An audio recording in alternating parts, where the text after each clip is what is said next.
The month of May can be one of the best times of the year to go out there fishing. And if you know what lures to throw, you can kind of cut down on that time from going from just fishing to actually catching. So in this video, I'm gonna give you the top 5 lures for the month of May. But before we get into that, it's very important to understand what happens in the month of May, because if you can kind of understand what the bass are doing, it really helps you a lot with your lure choices. Now, depending on where you live in the country, this also is pretty different, but a lot of things this time of the year revolve around the spawn. And I'm not just talking about the bass spawn, I'm also talking about bait fish spawn. For example, if you live up in the northern part of the country, a lot of your fish in the month of May are going to be kind of in this pre-spawn phase leading up to the spawn, as well as actually on beds and actually spawning. If you live a little bit more down south, you probably have a lot of fish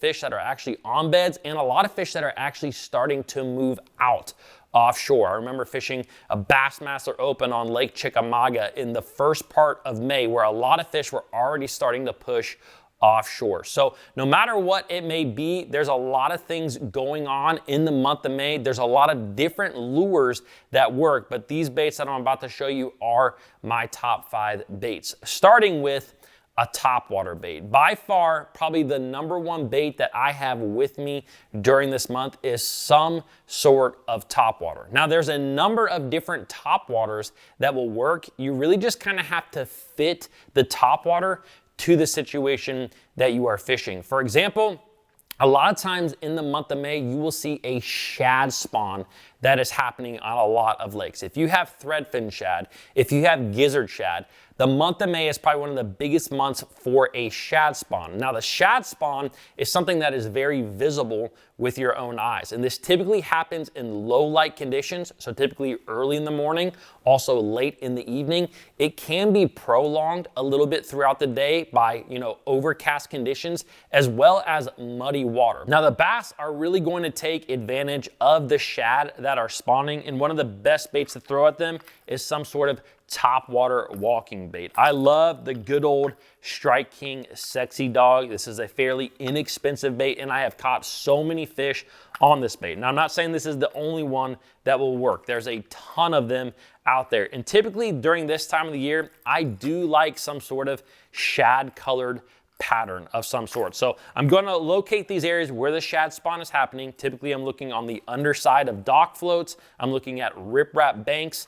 Some types of grass situations you will see shad spawn, like if you have bank grass. But in bank grass, I actually like a little bit different bait, but a Sexy Dog is a really, really good one. Another good topwater I'm gonna throw a lot during this time of the year is some sort of frog.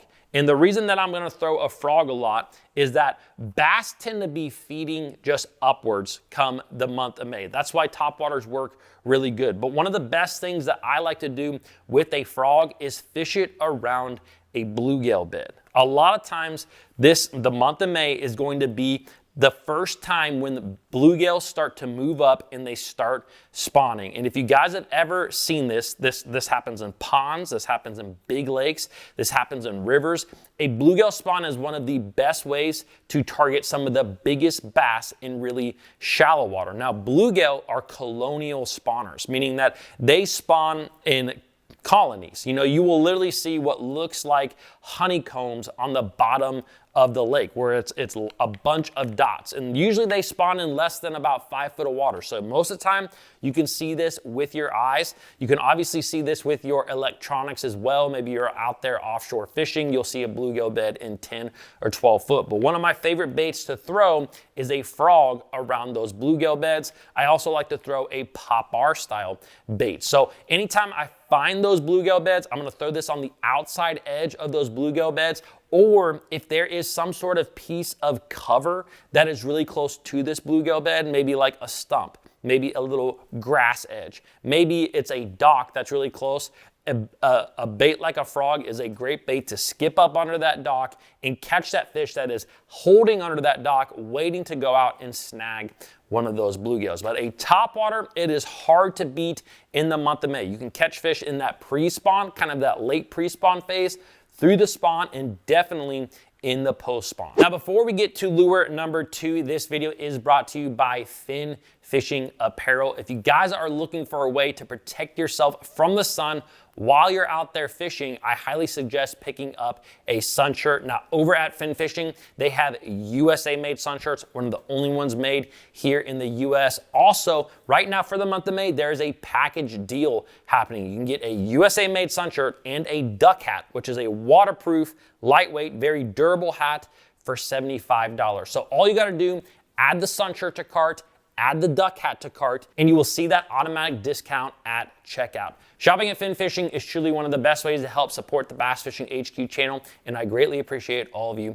who have done so. Now, lure number 2 is one of my absolute favorites. I have talked about it so many times, but it just holds a special place in my heart, and that is the floating worm technique. Now, there's a lot of different worms that you can use with this technique. For me, the good old standard Zoom trick worm is by far the one that I pick up the most. Now, when it comes to colors in the floating worm technique, I keep this also very simple. I will say that bubblegum is my #1 color. I will also use a methylate color, which is like a bright orange color and a little bit more off color water. Now, this technique, like I said, it is not something that is new, but it is something that a lot of guys overlook. I think that with just the invention of so many different lures these days, so many big baits that we'll talk about here in a little bit, a lot of guys have forgotten about something that works all the time. And a floating worm technique is something that I absolutely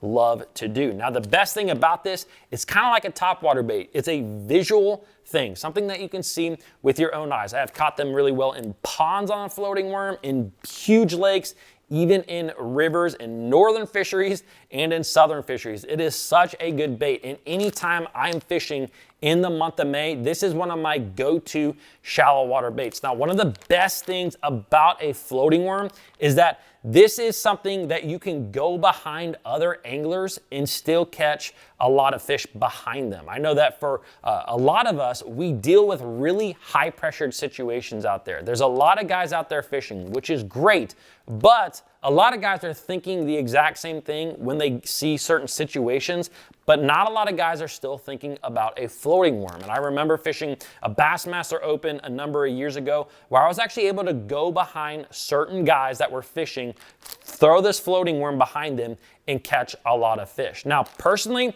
I like to rig this wacky style for the most part, except for when you get into the post-spawn time of the year. If I'm fishing this kind of in the pre-spawn and even during the spawn, I'm gonna just simply wig it weightless with some sort of wacky hook. And I'm gonna cast this thing out there, I'm gonna let it hit the water, and then I'm gonna pop it 3 or 4 times just below the surface of the water, and then let it settle. And then I'm gonna pop it again 3 or 4 times and let it settle. And the thing about the floating worm, it really doesn't look like anything in nature, which kind of makes me mad because sometimes, most of the time, I really like to know the why behind things. Like, why is this thing working? Why are fish here? But the floating worm is one of those things. It's one of those techniques that honestly, it doesn't make a whole lot of sense. But what I do know is that the bass absolutely choke this thing. They love it a ton. And so I'm gonna fish this pretty much anywhere I can in shallow water. So I'm going to target all different types of cover. This may be on the outside edge of grass and lily pads. This may be around rock. This may be around docks. This may be around wood. I'm going to target a lot of areas where I think that the fish are moving up shallow or staying shallow, maybe eating bluegill or even spawning. But this is by far one of my absolute favorite techniques. I like to throw it on a spinning rod, typically with 10-pound braid to a 12-pound fluorocarbon leader. It is a great technique you can catch a lot of fish on and a lot of big fish on. Now, lure number 3 is definitely my big fish bait when it comes to the month of May. I'm not saying that these other lures won't catch big fish, but when I'm really trying to target bigger than average bass, this is the category of lures that I'm going to throw. And as the old saying goes, big fish like big baits. Now, when I say big baits, I'm not kind of like a California angler. I'm not like a Texas angler who might throw a 9-inch bait a lot, a 10-inch bait, a 12-inch bait, however big. I really like these swim baits kind of in the 6-inch to 8-inch range. You know, I fish a lot of tournaments, and so I really like that kind of range of baits because they just get more bites. I'm not going out there trying to get 1 bite a day. I'm typically trying to catch at least 5. And these few baits that I'm holding right here, I have a ton of confidence on, have caught a ton of big fish on these baits. Now, one thing that's really interesting when it comes to big swim baits like this and the floating worm is that I have found that these are correlating baits. And what I mean by that is that typically if you are on a floating worm bite, I find that you can also catch those same fish on a glide bait. If you are on a glide bait bite, a lot of times you can catch those same fish on a floating worm. There's a lot of lures out there that I think are correlating baits. You know, you look at baits like a chatterbait.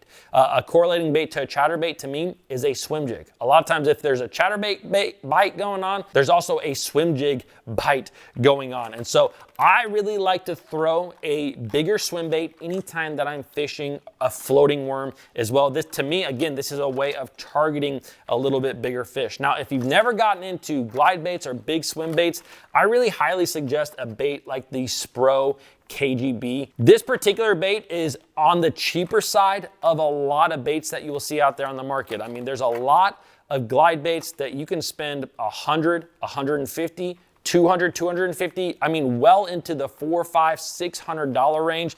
The KGB is one that I've probably actually caught the most swim bait fish, glide bait fish on this Spro KGB, and it's $60. Now, I know that $60 is still very expensive when it comes to a lure, but when it comes to a glide bait, it is not that expensive and it catches a lot of fish. I'm gonna throw all of these swim baits kind of in a lot of the exact same situations, typically in a little bit clear water, although it doesn't have to be clear to catch them on a swim bait. And I'm just gonna throw them around visible cover that I can see. Again, kind of like I do with the floating worm. I throw it around docks, around trees, around grass, whatever it may be. Now, one bait that I have really started to use a little bit more is the 8-inch mag draft style bait. For a long, long time, I've always used a 6-inch mag draft, which, look, this is a phenomenal bait. If you've not gotten into big, soft plastic swim baits, the 6-inch mag draft is like one of my go-to baits. I've caught tons of fish,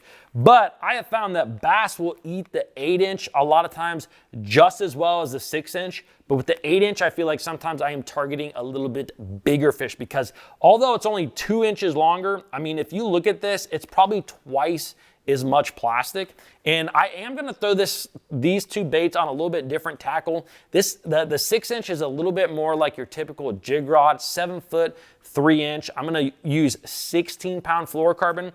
This is kind of more like a flipping rod for me. It's a 7-foot, 6-inch, heavy power rod, fast action, and I use 20-pound fluorocarbon. And I actually did a full video where I fished nothing but the 8-inch for an entire day, and I will leave that link down below in the description. It was a fun day out there, and look, I wasn't out there targeting 6, 7, 8 pounders. I was catching a lot of 2 to 4 pounders. So big swim baits are definitely something that I pick up a lot in May when I am trying to target the biggest fish that live in the bodies of water that I am fishing. Now, lure number 4, I'm not gonna spend a ton of time on, but to me, a lot of times in the month of May, you are dealing with fish that are actually on beds. Now, some anglers like to catch fish on beds. Some anglers don't like to catch fish on beds. I am one that I don't mind catching a fish on a bed. If you look at all the studies that have been done on this, it does not hurt the bass population. But when it comes to bed fishing, there are a couple of baits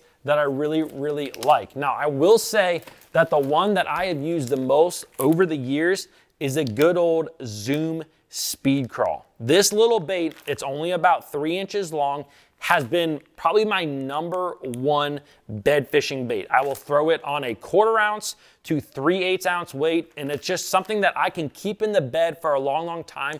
I typically like to aggressively fish a bait, aggressively fish fish that are on beds where I'm gonna pop this bait into their face a lot and kind of get them irritated, hit them in the face with it, hit them in the tail with it. Eventually they're gonna spin around, they're gonna suck that bait up. Now, one that we have seen a lot and that I'm gonna try a lot more this year is this little bad boy. This is the Crush City Bronco Bug. If you guys know a little bit about this bait, this was kind of designed off of a Japanese bait that has been a really good producing bait for a number of years. And if you guys have watched, I mean, Kyle Welcher just won a big tournament bed fishing with this bait.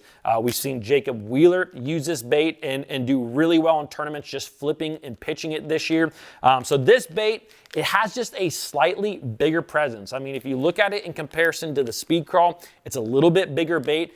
And, you know, it might get a little bit bigger bite. These are two baits that I like to throw a lot when it comes to actually fishing for fish that are on beds. All right, lure number 5 is maybe one of my favorites. I think I say that after every single bait. I just love catching fish, but there's nothing that brings me, I feel like, more joy at times than getting on a deep crankbait. And this doesn't happen, I feel like, as much as it used to. You know, if you live on a lake where there's a lot of current that is being generated by a dam, you tend to get on these crankbait bites a little bit better, because when they're ripping current, a deep crankbait is a really good bait. But I've actually done this a little bit more on northern fisheries over the last couple of years, because I feel like when you go to a northern fishery, a lot of clear water, a lot of grass and rock, a ton of anglers don't always think to pick up a deep diving crankbait, and it is a very effective tool. Now, when it comes to the actual bait itself,